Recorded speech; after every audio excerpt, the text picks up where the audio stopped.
Até recentemente, muito pouco era estudado sobre a história da África, normalmente reduzida à antiguidade e aos egípcios. Porém, o crescimento do interesse e importância desse continente jogou luzes sobre a esquecida África subsaariana. Cercados por florestas, savanas, montanhas, o mar e o deserto, e convivendo com uma rica fauna, esses africanos viviam em pequenos reinos, muito parecidos com as cidades-estado da antiguidade. Dominavam técnicas de agricultura, metalurgia e mineração.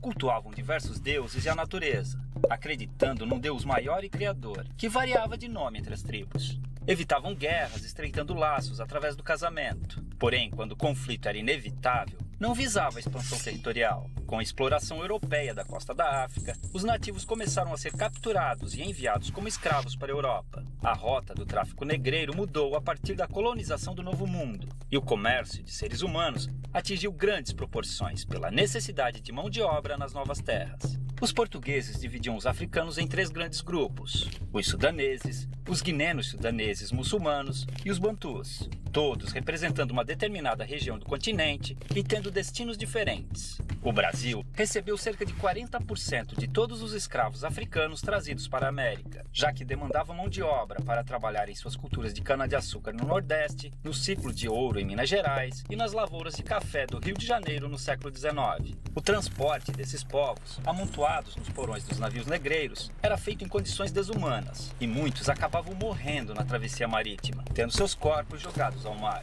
Já desembarcados, os escravos eram vendidos e conduzidos aos seus destinos nas fazendas, onde eram obrigados a trabalhar de sol a sol, com roupas e alimentação de péssima qualidade. Dormiam em habitações escuras e úmidas, as senzalas, e muitas vezes eram acorrentados para evitar fugas. Os castigos físicos eram comuns, e o mais usado era o açoite. Com o comércio constante de escravos, não havia preocupação em manter seu bem-estar, já que podiam ser facilmente substituídos por novos africanos, fazendo sua expectativa de vida no Brasil ser muito baixa. Eram proibidos de praticar sua religião e obrigados a adotar o catolicismo e a língua portuguesa.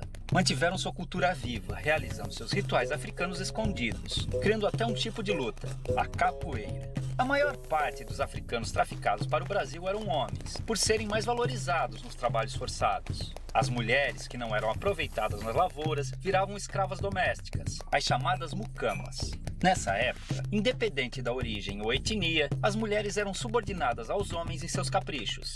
Miscigenação entre africanos, europeus e indígenas foi ponto-chave na constituição da população brasileira. As revoltas eram muito comuns nas fazendas, fazendo com que grupos de escravos organizados fugissem e formassem nas florestas os famosos quilombos, onde viviam em liberdade em comunidades similares às que existiam na África. Alguns escravos também conseguiram comprar sua liberdade adquirindo sua carta de alforria. Com o constante crescimento do sentimento abolicionista, o fim da escravidão era questão de tempo. Infelizmente, apesar de promover sua liberdade jurídica, a abolição não garantiu condições de vida dignas para os ex-escravos. A realidade que encontraram foi cruel, pois não possuíam moradia, condições econômicas ou assistência do Estado, fazendo muitos negros passarem por dificuldades após a liberdade.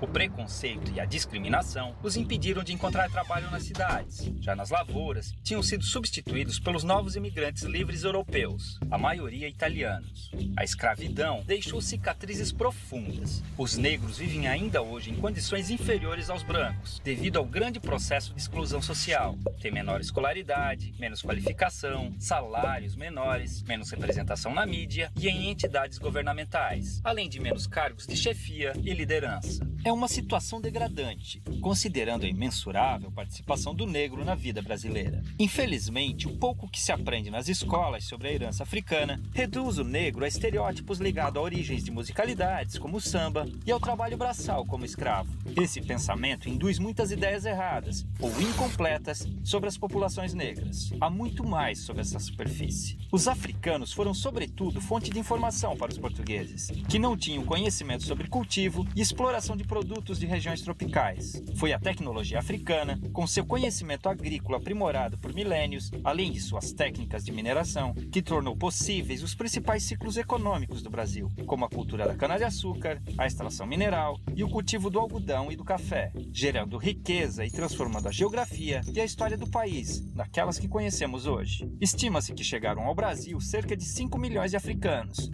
entre os anos de 1500 e 1850, de um total de 6 milhões que deixaram forçados a África com destino ao país. É uma vergonha que ainda hoje seus descendentes passam por diversos tipos de privações e violências, em um país cuja colonização africana foi muito maior que a europeia. Felizmente, graças à luta do movimento negro, diversas injustiças históricas estão sendo corrigidas, vislumbrando um futuro de esperança, inclusão e igualdade para um povo que sangra, mas resiste.